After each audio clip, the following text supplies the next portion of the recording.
আজকে আমি বানাবো রুই মাছের ঝোল সবজি দিয়ে। এখানে পটল আর আলু কেটে আমি নুন হলুদ মাখিয়ে রেখেছি। কটা কাঁচা লঙ্কা চিড়ে নিয়েছি, 2 চামচ দই ফাটিয়ে নিয়েছি, আর এখানে নিয়েছি আদা রসুন পেঁয়াজ আর ধনে জিরে একসাথে আমি বেটেছি।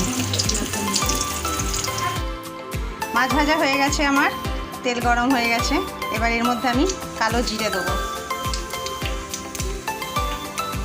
তারপর কটা কাঁচা লঙ্কা দেবো। এবার আমি আলুগুলো দিয়ে দেবো। আলু আর পটলটা আমি ভাজবো তেলের ওপরে।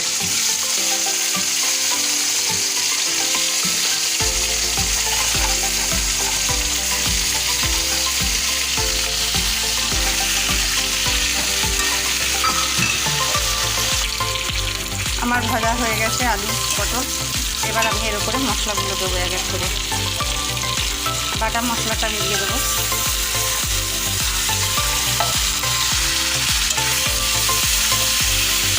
কষানোর পর তারপরে বাকি মশলাগুলো আমি দেবো।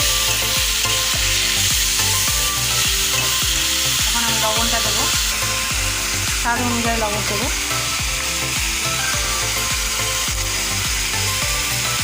হলুদ গুঁড়ো দেবো,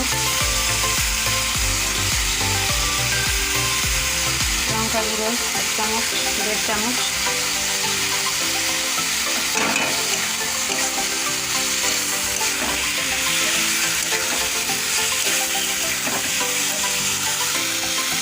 একটু দেবো।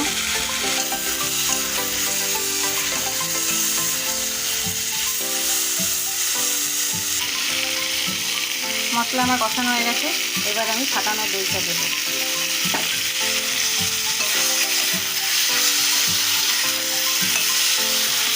এবার পরিমাণ মতন আমি জল দেবো।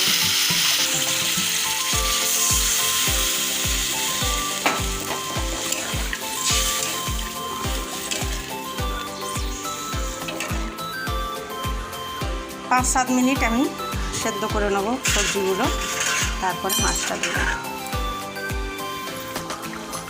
সবজি আমার সেদ্ধ হয়ে গেছে। এবার আমি মাছগুলো দিয়ে দেবো।